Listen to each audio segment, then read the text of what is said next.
lost soul, wandering through mist and snow.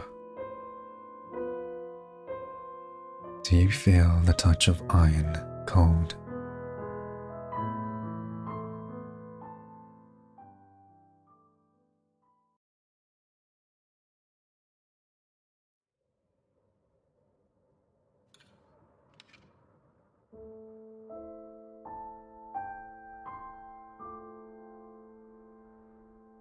Before you awoke, there was nothing.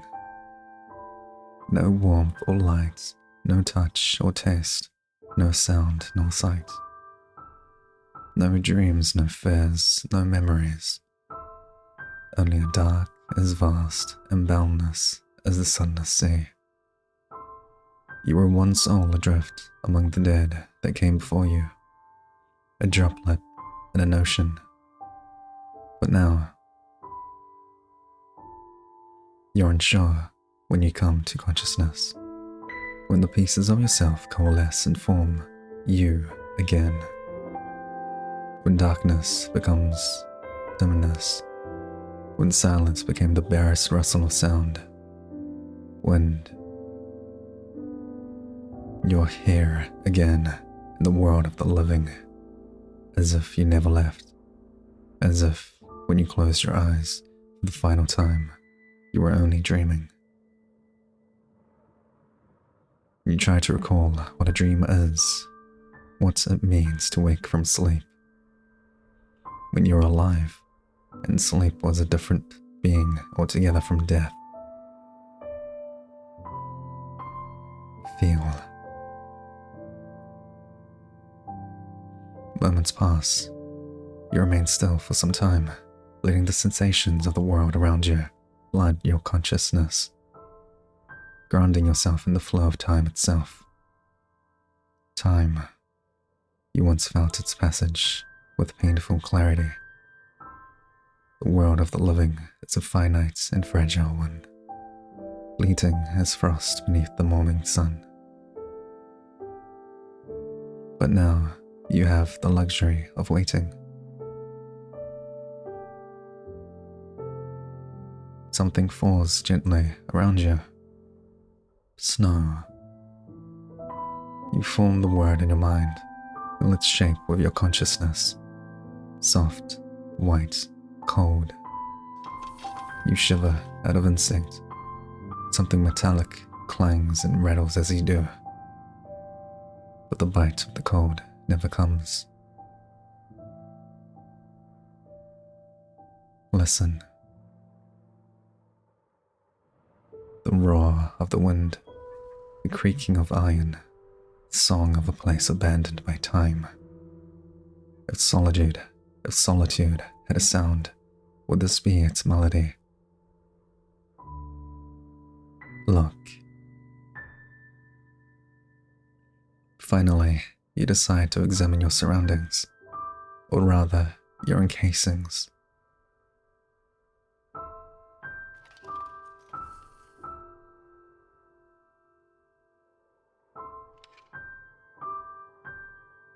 You try to move your fingers, and something metallic clicks in response. A steel gauntlet follows your command, clinking softly as you twist and turn. But this gauntlet and vambrace are hollow. No flesh is encased beneath them, not even bone. Yet, as you bend your arm, the coulter and pauldron move to your command. The rings of an ironed hauberk clatter against the empty cuirass of your torso. You know that once, long before the currents of the sunless sea took all memory from you, you had flesh. You lived and breathed. Lived and breathed, and fought and killed until you died yourself. See. Gingerly, you reach for your visor and crack it open, then closed, until your vision settles into focus.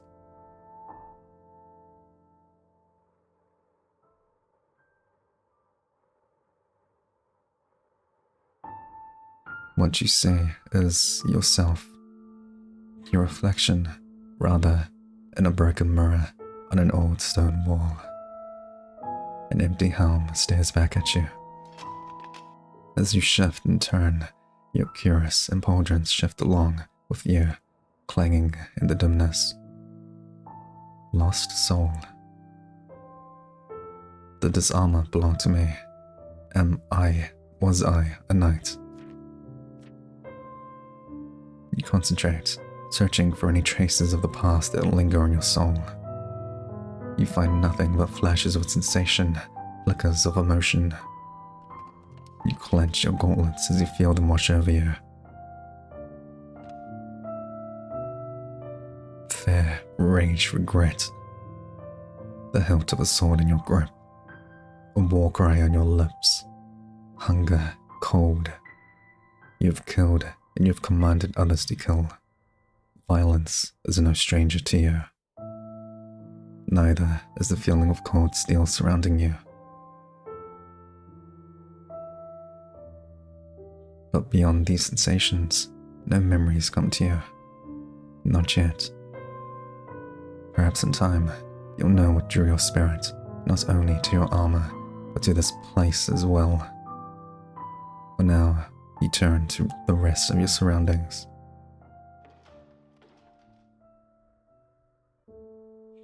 Objects will not yield all their secrets upon a single look. Try examining them more than once to reveal more insights. Okay. You found everything you can interact with in a room. The frost around the edges of the screen will disappear. Hope you can find yourself again. A painting hangs above the hearth, flaking and aged, its ornate frame tarnished with time. It depicts a woman of no less than 20 summers, dressed in a blue gown, her skin porcelain fair and hair fairer still. A raven, its feathers the same stark hue, perches on her arm. She is beautiful, not even time can steal this fact from the canvas. Only because she is like me, lifeless and ageless. You stare at the painted face, trying to recall the person it belonged to. If she was the mistress here, I must have served her as a knight. But her name, like yours, escapes you. A cold stone hearth with only ashes remaining. You try to recall memories of laughter, seated before a roaring fire. Shared smiles, warm wine, words of comfort whispered. Hours nestled shoulder to shoulder, huddled against the cold. Nothing. Who would I have shared tender moments with?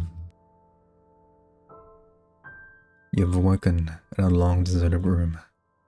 If you can ignore the overturned furniture, broken glass and fallen chandelier, you think it would have been a comfortable place. It's spacious, with a thick rug, wide walls, a hearth for warmth and arched windows for light. A solar or sitting room.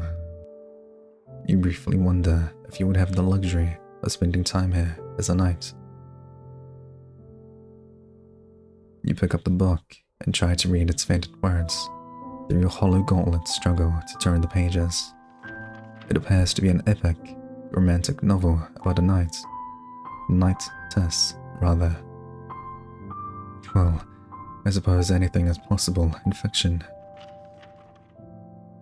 The pages are filled with lengthy paragraphs of purplish prose that spend too long describing the main character's musings, the scenery, and the main character's musings about the scenery.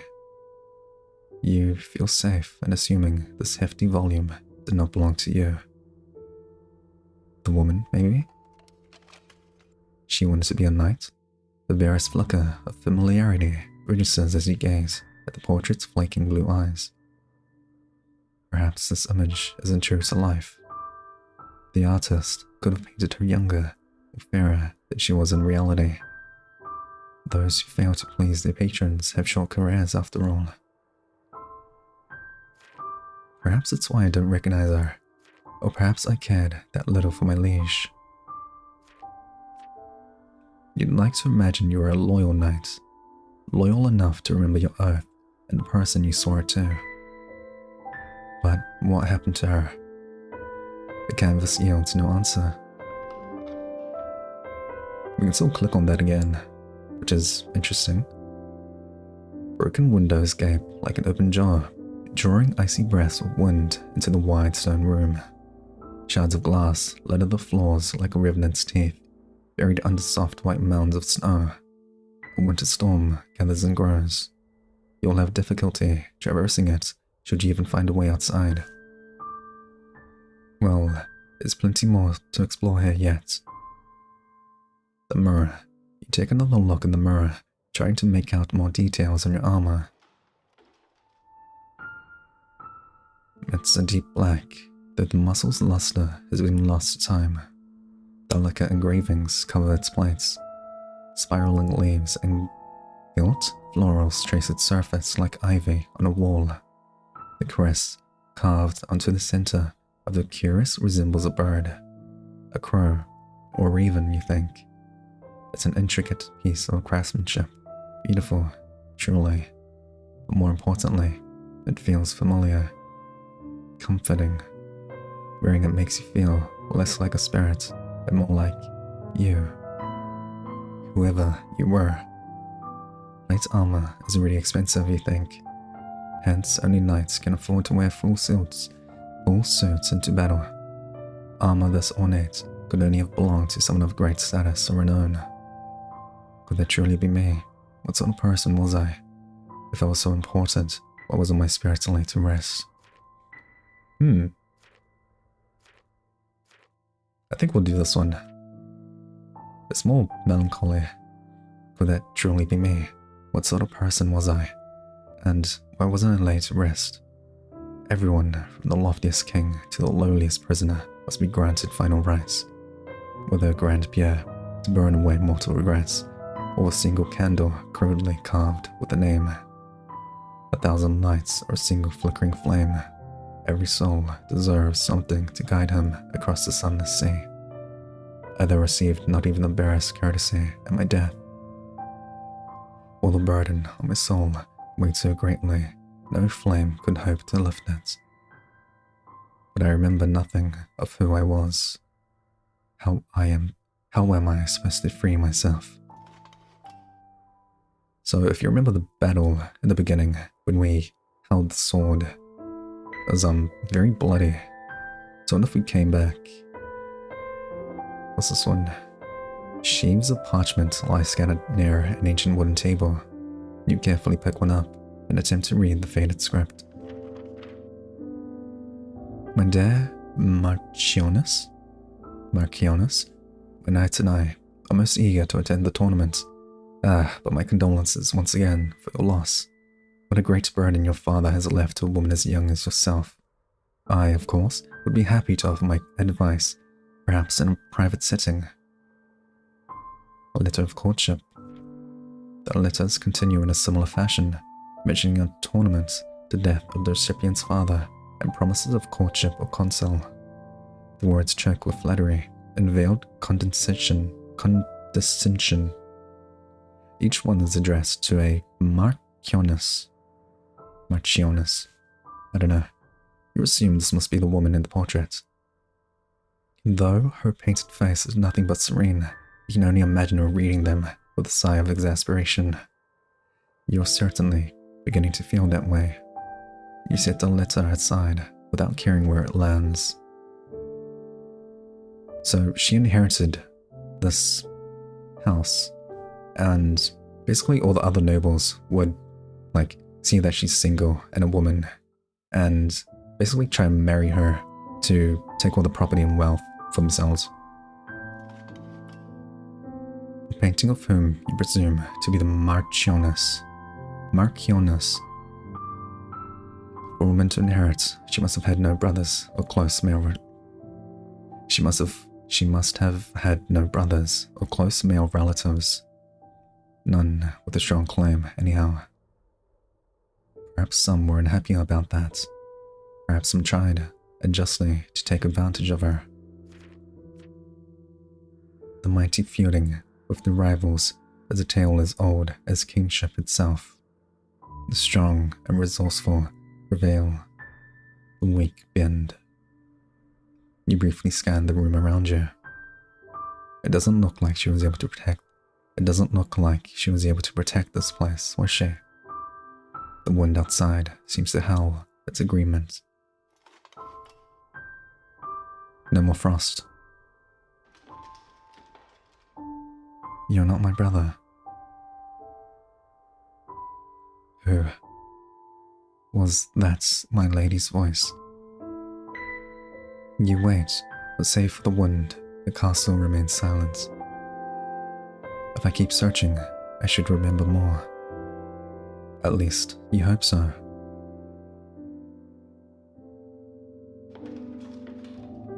Suit of armor.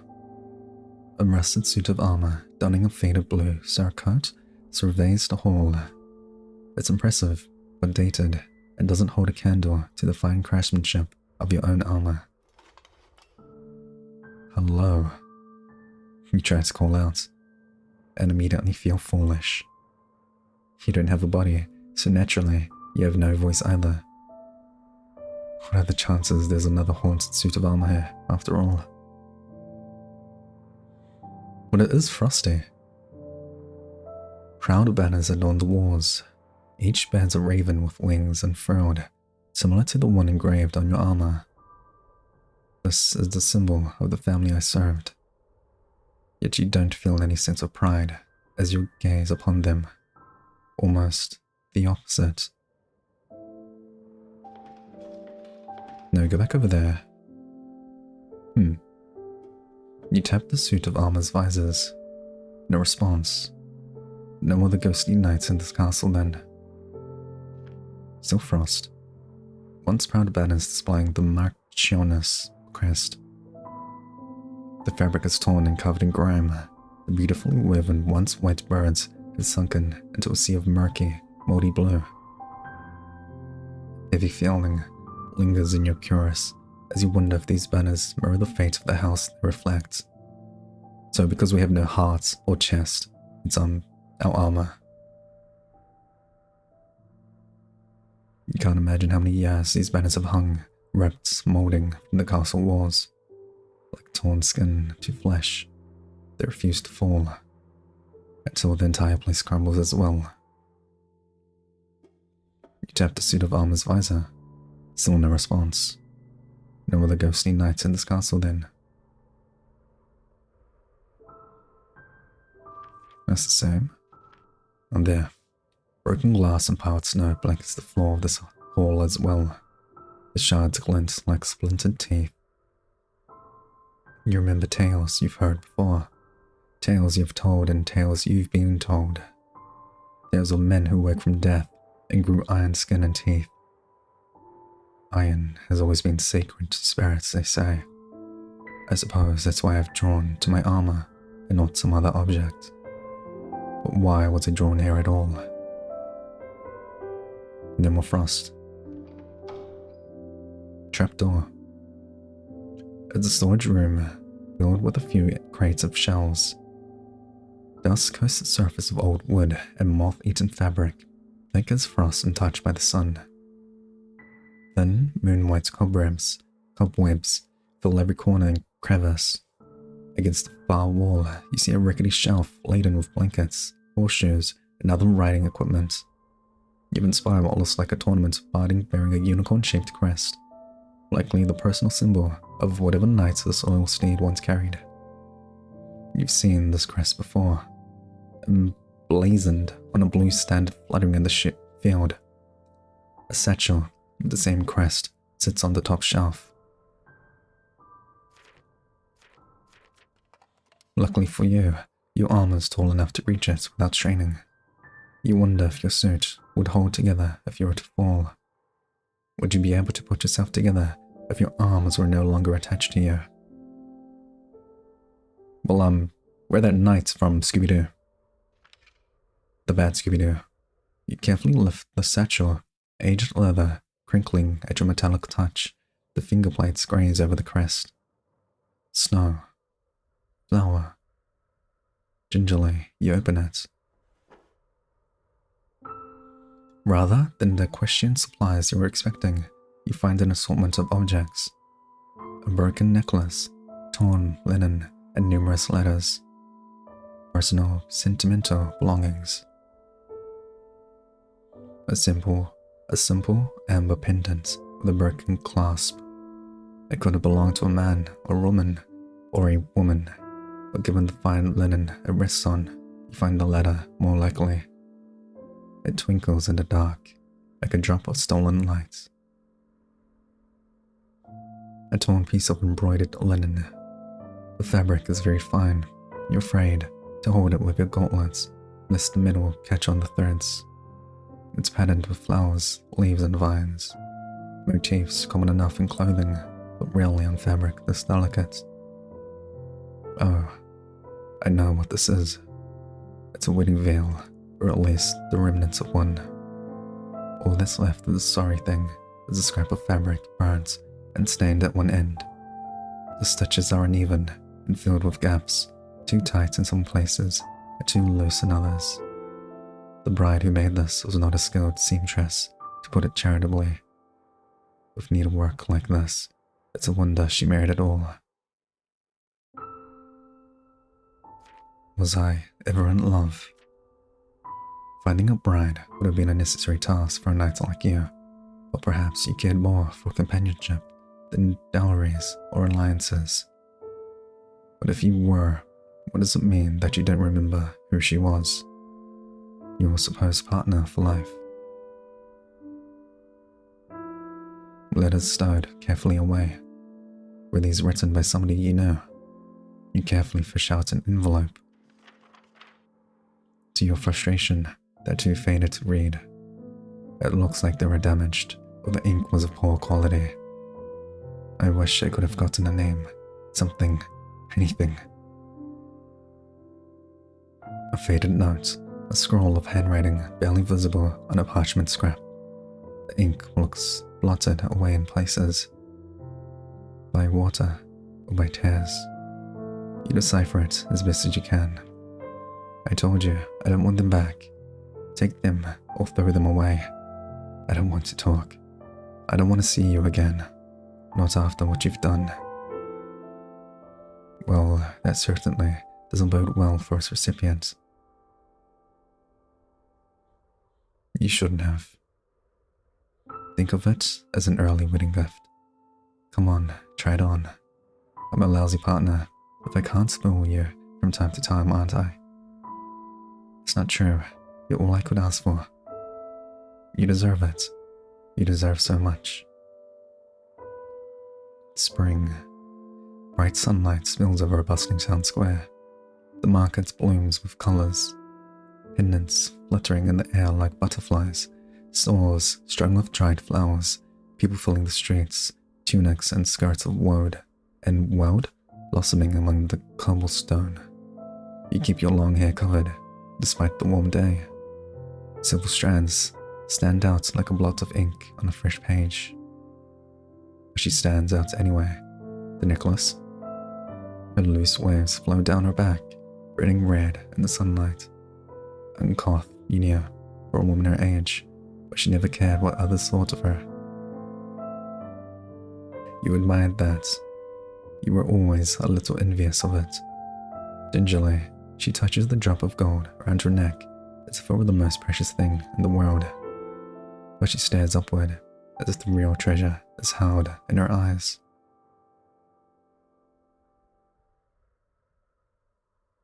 So what were the letters about? Wait, I still don't know your name. The gift was someone you once knew. Someone who was close to you, at least for a time. Someone who cared for you. Someone who betrayed you. You deserve so much. And that voice, that familiar voice of someone who wanted to give her the world, but only the sword on his belt and the armour on his back and little more. A knight like you. What did I do? How do we... Here we go. Still more to explore in this room. It's a wooden rack for holding weapons. A pair of training staves lean against it forlornly. Staves, not staves. You sweep your gaze over the room. Not a single sword or spear lies in sight. You let your gauntlet fall to your side, where a scabbard would hang off your belt if you were carrying one. I can't deny I'd feel safer with a sword. You know what they say about old habits and dying. Then take it. A rack for holding weapons, but none lie in sight. It's strange that I haven't come across a single sword, spear or axe yet. Not even a decorative one. Taken by thieves, most likely. Supplies for a steed you must have owned, and a satchel with things that belonged to someone you must have known. We already did the satchel though. Dusty objects would help you remember her, or yourself, you think. What looks like a hatch lies on one side of the room. You try to lift it and meet resistance. Your hollow arms clang in unison with the metallic screeching of the hinges as you sprain to open it. It swings open to reveal pitch blackness. I shouldn't have expected anything else, should I? Yet something in the dark pulls at your memory. Twisting corridors, tunnels melting one into the next. A pursuit. Hunters cornering prey. But was I the one chasing, or being pursued? All you know is that some piece of the answers you seek lies down here. Not yet. No matter how desperate you are for answers, it certainly wouldn't be wise to traverse these tunnels unprepared. I need lights. I won't go into the dark. Never. I'll need a way to mark a trail as well. If the tunnels are as twisting as I remember, I don't fancy becoming lost down there. You decide to step away from the hatch for now. Surely the answers you seek will wait for you. No more frost. I like the mechanic. It's very unobtrusive, although it's very visual. Like, you know there's something missing, but it doesn't get in the way from gameplay, which is nice. May be a young girl, but she isn't blind. Can't you see? The North needs someone like you. Winter's coming. Who? Wait. How do we... There we go. No, that's the same. Go this way. You spy the remnants of a tapestry clinging to the wall. A knight on horseback charges at a giant thing tied down by chains. Bolts stick out of its back. The lone rider is flanked by knights of different colors bearing shields and spears. Revenants. You said this wouldn't be a scary story. What's this? Are you afraid of a simple tale? Could be a dragon, or it kind of looks like aquatic. There's aquatic horses. Revenants. But they're the same with men, not whatever this is supposed to be. No, tapestries often commemorate great events, battles, victories. Perhaps the beast here was a metaphorical one, surely. But it's chained, so it's trapped. Candle, or library. Or study. That makes more sense. It's too dark to see anything. Maybe if I could light those candles.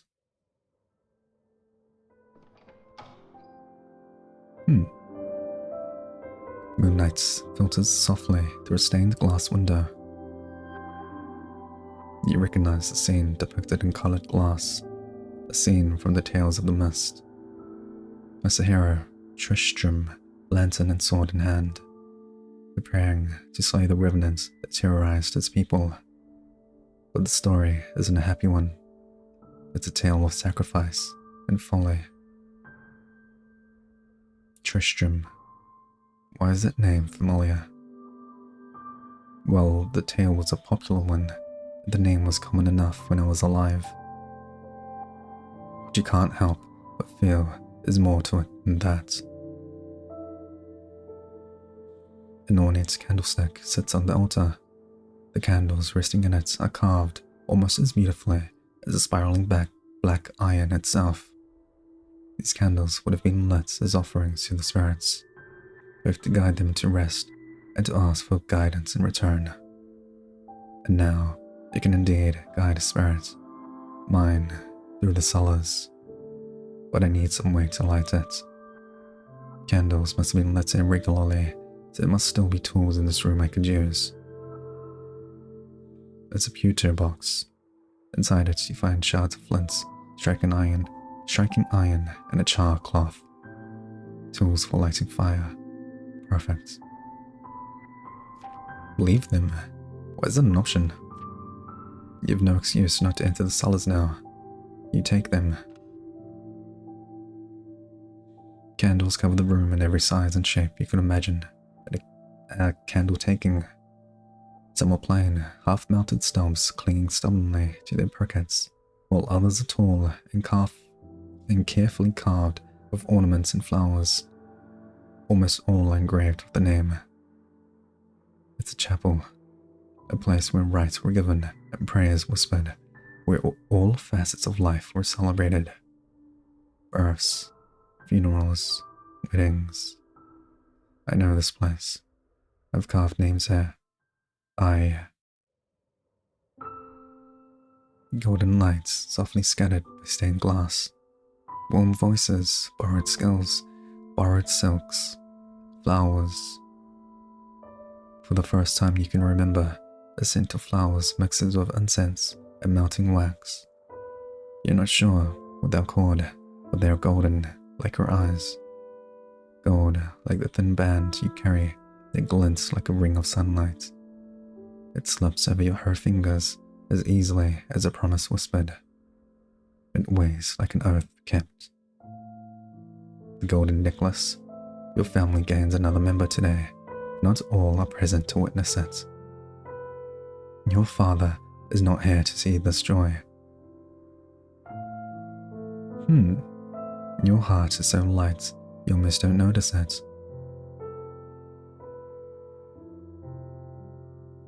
The warmth is gone, leaving your hollow plates colder than before. As the tender memory ebbs away, a trace of bitterness takes its place. A woman in a veil. My beloved. No more frost. Keeping your distance from the books, you carefully strike flint and iron, then light each candle, setting in the tall candelabra. That's better. Is this our father? So it would be the brother for the Marchioness, however you say that. It's a painting of a man with white hair and beard, dressed in fine furs and jewels. There's a clear resemblance between him and the portrait of the woman at the solar. His painted eyes stare down at you in stoic contempt. You ungrateful bastard. Who gave you everything you have? Who granted you the honor and privilege of a knighthood when you should be rotting in the streets? Stale liquor, dusty cedar, parchment and ink. It's a tournament day, but you're not in the spirits for games. You'd retreated here in a foul mood, unaware that he had shirked his duties and done the same. Unicorn, what more do you want, boy? You know what I want, father. I remember him.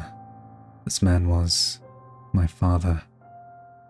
The master of the castle was my father, yet his daughter succeeded him while I became nothing more than a knight. And even that was a privilege he deemed me unworthy of. What did I want from him? slightly different.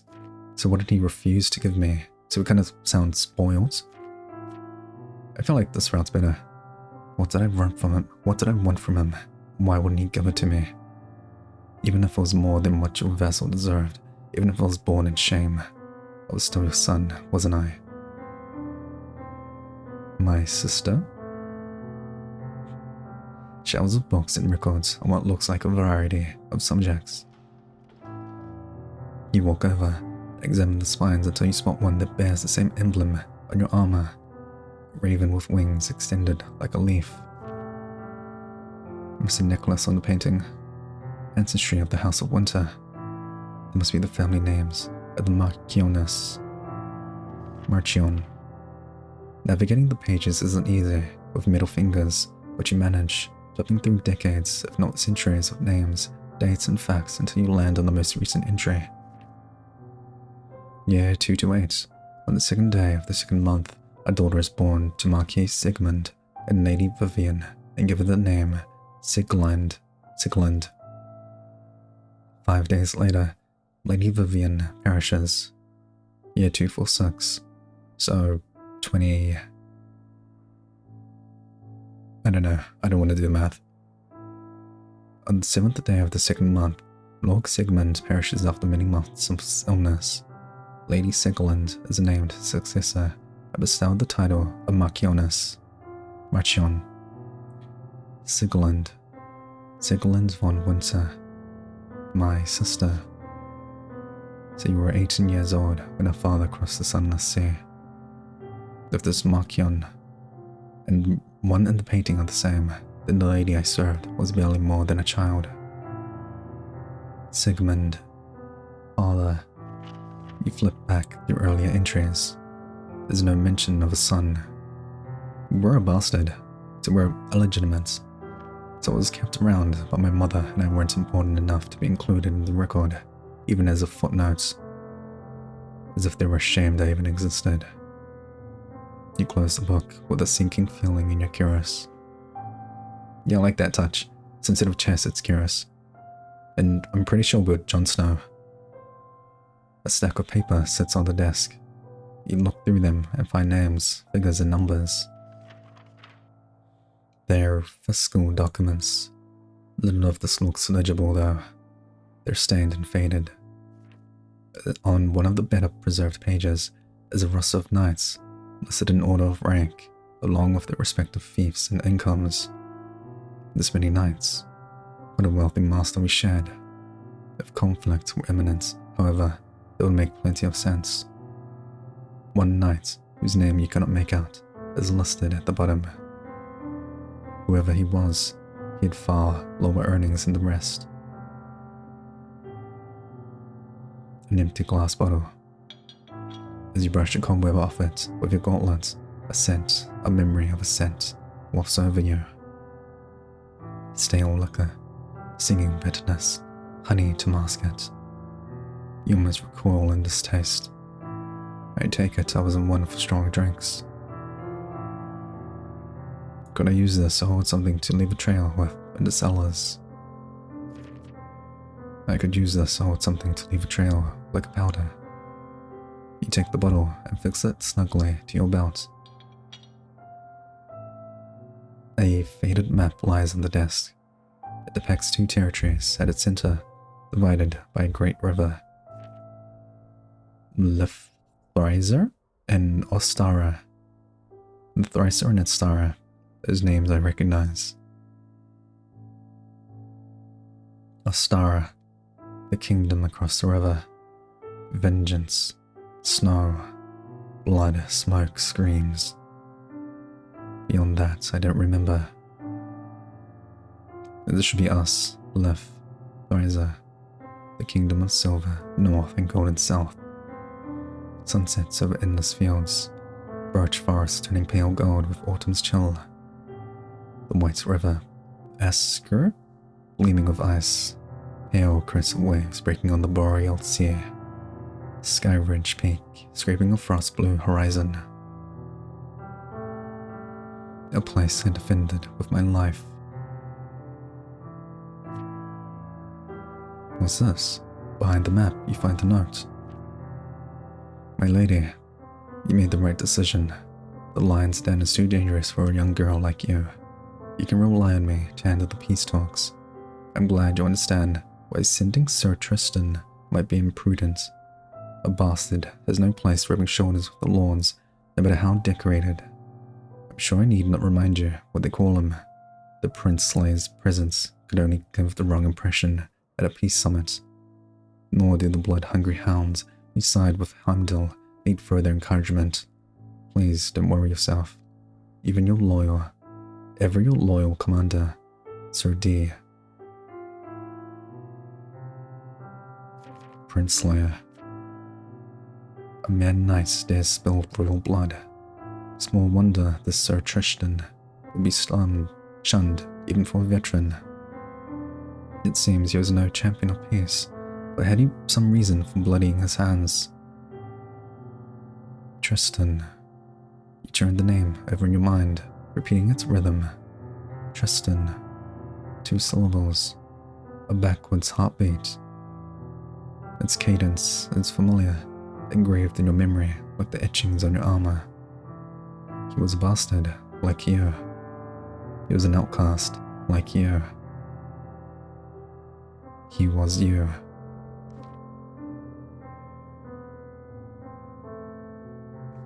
The painted figure of a man stares out from a dusty frame, the previous Marquis and the master of the castle. Your father. That makes the Marchioness, your sister, and you, the bastard son kept to serve the family, never to take its lofty name. Your father's words echo. You ungrateful bastard. What more do you want? You didn't have much affection for me, did you? Did I resent you for it? Did I try to be useful or... That's the same? Is my name on this ledger? Could one of those knights be me? You read off the list of legible names to yourself, but none feel like they belong to you. Sir Dythrad, Sir Xavier, Sir Robin. Well, even if I could learn my name here, knowing what my fiefdom earned in a year doesn't seem like helpful information to me now. Assuming my master had even granted me one. I have absolutely no desire to dig through tax documents right now. The map? Ostara. Did we vanquish them, or did they vanquish us? Lothriza. Home, as far as I can call it, that. I guess we'll check the notes. Aware of what it says, don't recall anything about Commander D. Heimdall, on the other hand, you feel your gauntlets clutch in tension. Yet no name echoes through your memory as deeply as Tristan. I feel like I'm clawing my way out of a dark well, like I'm on the cusp of remembering something important. That's the same. Still frost. You peruse the titles. Though several of the topics look interesting, you're not sure they'll help you remember anything about yourself. Yet, you can imagine running your fingers along the grooves of the spines, as if you've done so many times before. Review the family record. This is the same? Interesting. Wait, it wasn't the same? Both wife and husband died on the same day, years apart. I wonder if the lady of the house was anything like the master. But the words on the page offer them insight on your relationship with the people they describe.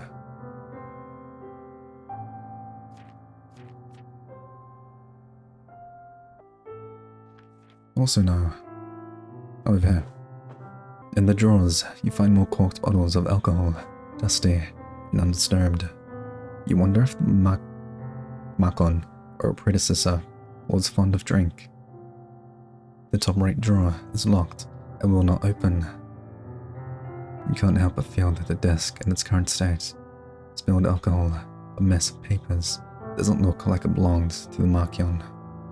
Unlike the Solar, This place looks largely untouched. The young woman want to remember her family, her father. I don't think so.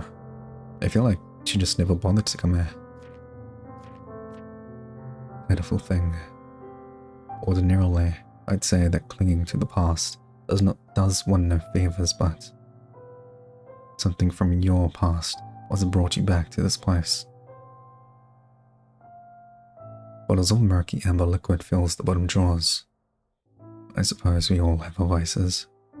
Or were you drinking to your sorrows? The topmost one is locked tight.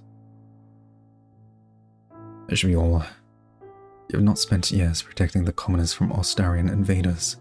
To them, you're a princess locked in a white tower. I'm well aware of my shortcomings. The only reason you stand where you are is because Sir Tristan's loyal to you, but loyalties can change.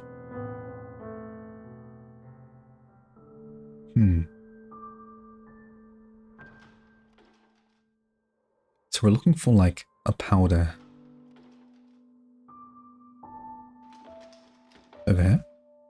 As you look at the ashes left in the hearth, you spy what you at first think is a stray clump of snow, but it flutters away on a sudden gust of wind. A feather. It's gone before you can think to reach for it. Ash. Not the ideal trail maker, but I have no better options. You do your best to scoop up the ash from the hearth into the glass bottle. It slips through the cracks in your gauntlets and settles deep into the fine etchings on the lamps, turning beautiful black steel grey. But you have no other things to concern yourself with than being tidy. Finally, once the bottle is filled, you return it to its place on your belt. This works.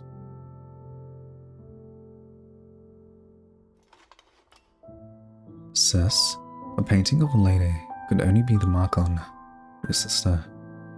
As the only true-born child, everything that was your father's would have passed down to her, no matter how you felt about it. You examine your reflection again, trying to remember your features. Your armor stands at an impressive height.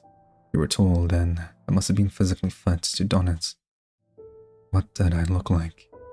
Was I rough and imposing, dignified and princely? Would it be vain to wish that I was handsome? I'm dead. Yeah, be realistic. Perhaps you don't wish to be reminded of your life you lost.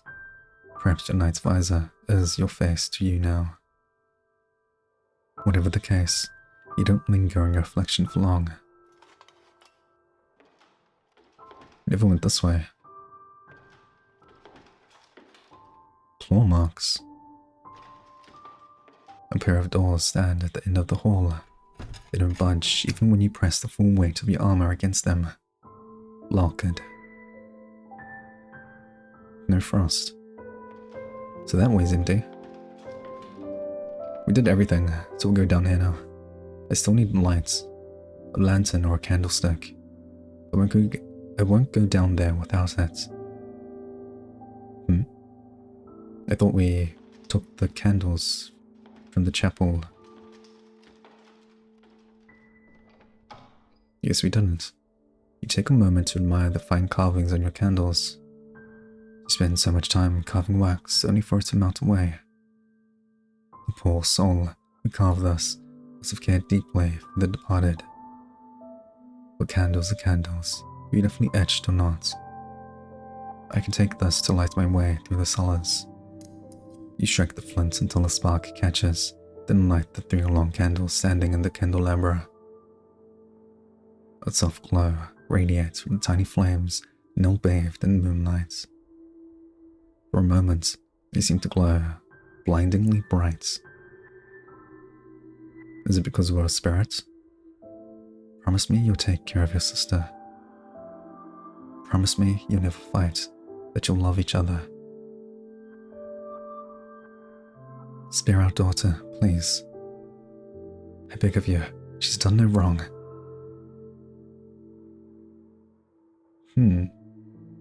Those voices. I don't recognize them. That must have been the past. Why did they feel less like a memory and more like a dream? You toss your helmet and courgette as if you're shaking your head and take the candlestick. You can sort out riddles later.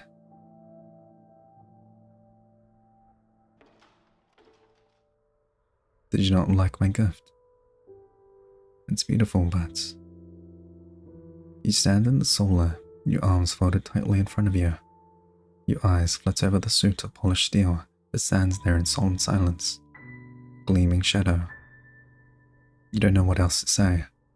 It is beautiful, worthy of a prince, and worth a prince's ransom. But it's still only a suit of armor. To an ordinary knight, a gift like this would be the honor of a lifetime. But for a hero of the kingdom, a veteran of the Great Ice War, a man who's given and sacrificed so much, how could a single suit of armor ever be enough?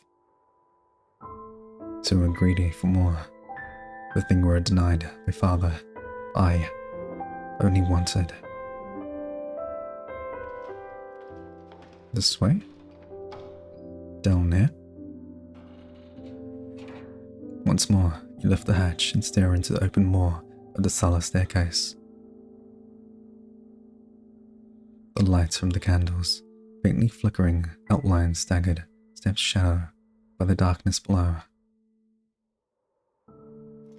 You stare into the blackness, one gauntlet gripped on your candlestick, the other reaffirming that the bottle on your belt sits snug. I don't like this, but it's now or never. And so you descend, step by step. Your sabatons clang, your hauberk rattles against the shell of your cuirass. You grip your candlestick tightly, as if it's shield and weapon both. The tunnels are wider than you remember, wider than the oppressive twisting stone you imagined. There's ample room above your helm around you, so much that your candlelight barely reaches the walls on either side. There is no sound, the ringing of steel against steel as you step and step onwards. The shaking of your hauberk, clink, clank, within your hollow cuirass echoes like a heartbeat. Finally, up ahead, you come across a fork in the path.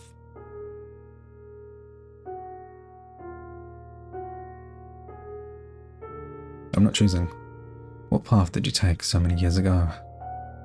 You were following the lantern light of somebody you held onto tightly. Or were they holding onto you? Right. We'll save.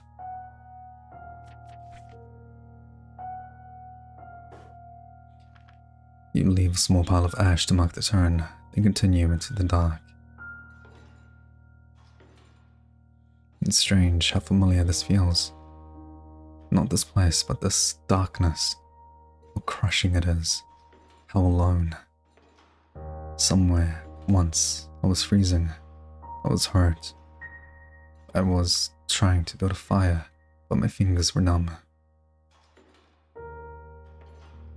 With every shake of your metal heartbeat, you give silent thanks that you no longer feel the cold. The path continues on and on, stone after stone. Finally, after what could be minutes or hours, you spy another fork in the path.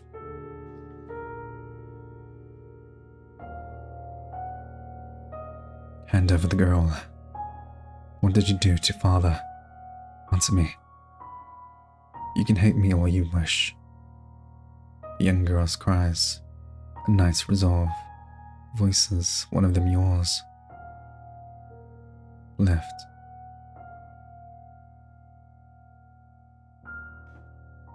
You make a mark with the ash, then continue down your path.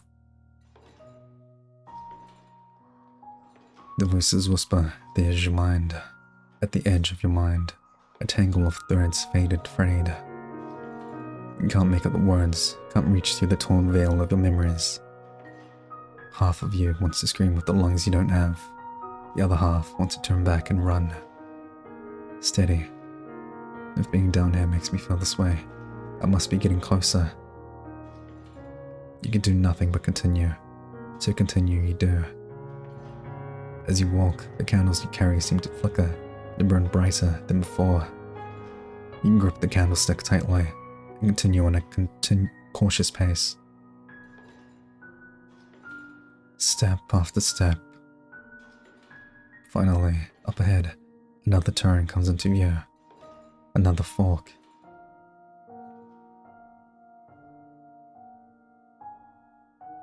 This time, there's nothing at all. No, wait. You're not my brother. My brother is a hero.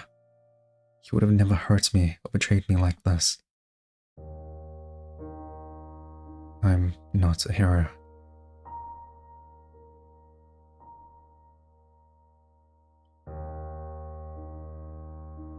Left or right? You leave more ash to mark your trail, then continue through the tunnels. Hoping you picked correctly. You walk for what feels like hours. Your every hollow, playing step reminds you that you are alone. You are alone. Whispers wrap around you like silk, trapping you in their threads. You are alone. You are not alone. Uh-oh. Voices linger. Memory coalesces. Theirs. Yours. They flicker and burn. They wither and choke. Ash gives way to cold and dark. The waves of the sea call. The dead do not belong. You jerk violently as hot wax drips onto your gauntlets, making you flinch as if your skin were flesh and not steel. You fumble and nearly drop the candlestick. Steady. Steady. I'm far from the shores of the sea. I'm dead. Nothing can hurt me. I just need to get through this. You continue on, more briskly than before, as if to make up lost time. Finally, up ahead, you see something on the ground. A glint in the dark. You doubt your own senses at first. No, something really is there. Carefully, you approach. Candlelight falls on the metal caked in dust and decay. The curve of a cuirass, the threads of a moulding surcoat, the white of bone. A corpse lies before you. Spirits.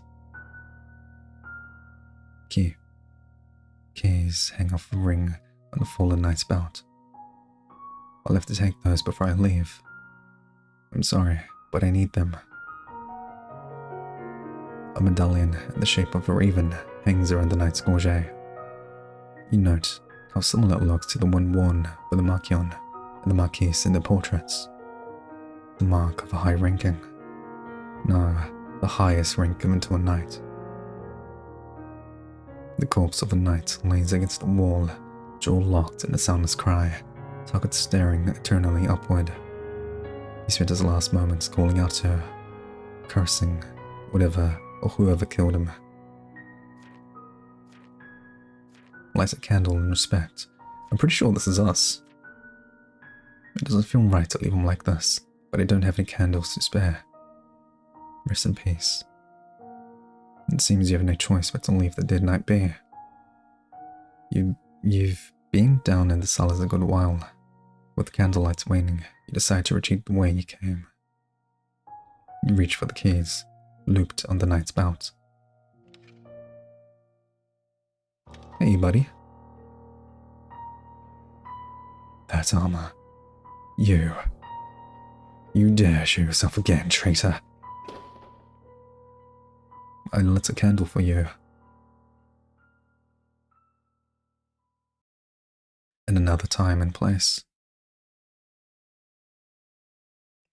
Castle Winter, Leaf, Year 308, Winter. Grandmother, I brought you some warm milk. You are my heir, Tristram, not a servant. Will you wait until I cross the sunless sea before you act like that? Tristram's the hero from the glass window. The young man wordlessly sits down, the steaming cup, and retreats from the room. You must feel the pang of remorse as you hear the door close behind him with a quiet thud. Old age is making you sentimental. The regrets you thought you tossed aside weigh like piled stones. The boy is almost 30, and on the surface an ideal successor.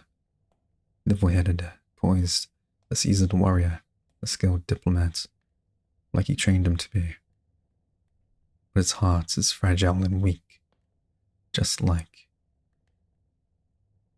You sigh and turn towards the painting on the wall. Like him. His portrait is hung on that wall for decades.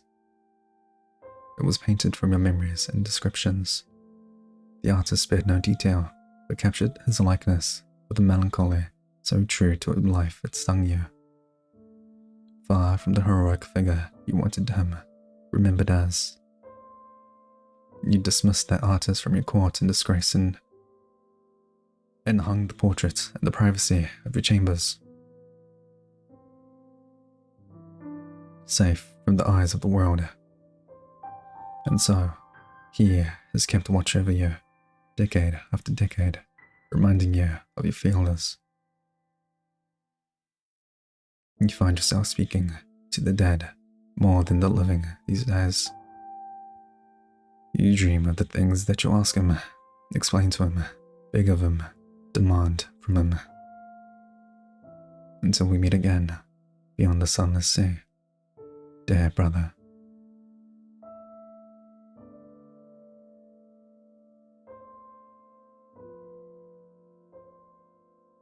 Them. The end.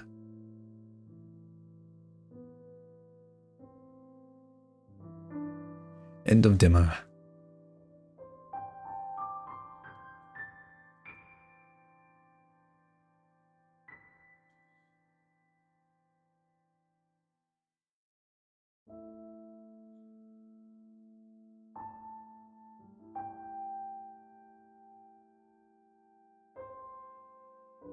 Cool game. I'm just gonna let the credits roll, or whatever's happening right now, and talk. So the story is basically that the bastard child woke up and became a spirit or revenant because of the perspective of her, the Marcon, or the Marquise. She basically talked to her brother, I guess. For whatever reason, the brother, the protag we play as the knight, the Winter Knight, he killed her father, his father. For some reason, we don't know why, which is why he's being called a traitor. And the regret of the woman we play, well, the perspective of the Marquion, whatever that word is, she regrets not asking him things, which could be why right now he possessed the armor. So yeah, that's basically it right now. I'm assuming that's what the reason why he became a spirit. So because he's a traitor, his family, his sister, didn't light a candle when he died. I guess the corpse we find in the cellar is an owl's. I'm assuming from the flashback that we were the ones that were chasing them. So I guess our real body ended up making it out and dying wherever he went. He didn't die in the cellar. He just died naturally, I guess. Probably being betrayed from switching sides, I'm assuming. He was ambitious. He wanted something, and the father didn't give it to him. He wanted more. He wasn't thankful for for the armor his sister gave him, the armor he's in right now. So I'm assuming he went to the other country and betrayed, like, his house and whatnot. I like the frost mechanic, and writing's really good. It's very poemy, if that's a word, like artfully written. And the music's pretty great. The sadness, somber tone is nice. So it's from the same developer who did It Paints Me, the photographer taking photos of spirits. Yeah. Thank you everyone for watching, and later.